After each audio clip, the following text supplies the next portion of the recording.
Pradel Mondret, Dorian Astor, Raphaël Enthoven. Nous sortons d'un débat, d'une table ronde, et nous sommes interrogés sur cette grande citation de Zweig, « Seuls les vivants créent le monde », qui préside au Bibliothèque Idéale. Alors succinctement, qu'avez-vous retenu de cette rencontre? Et si vous deviez répondre en quelques mots sur cette citation de Zweig. Seuls les vivants créent le monde, dans cette phrase très énigmatique pour moi, j'y entends une injonction à laquelle je ne souscris pas.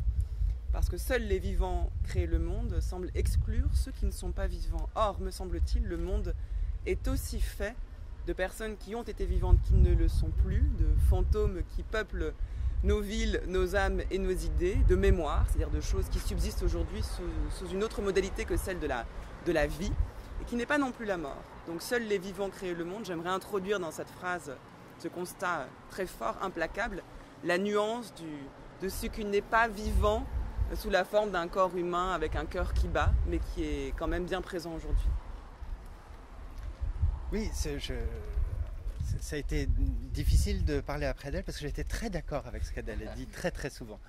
Moi, je suis parti au fond de l'antiphrase en disant « Seuls les vivants détruisent le monde ». Et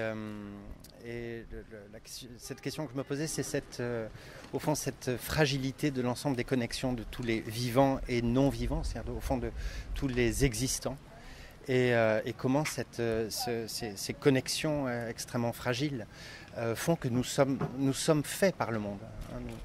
Nous attrapons le passé, nous le lançons vers l'avenir, nous sommes traversés par cet ensemble de connexions qui se font aussi dans le temps.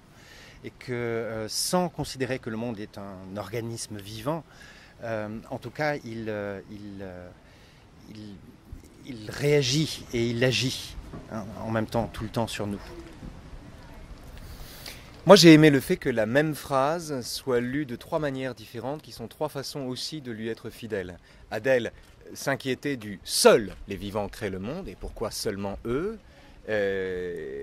Si j'ai bonne mémoire, tu disais Dorian entendait seuls les vivants détruisent le monde, et en ce qui me concerne, je disais n'est pas vivant qui veut.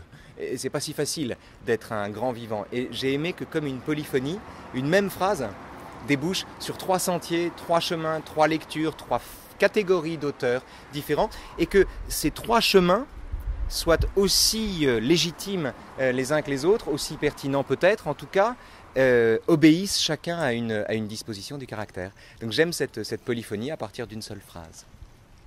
Bien, merci à tous les trois d'être venus à Strasbourg. On espère bientôt vous revoir. Au revoir.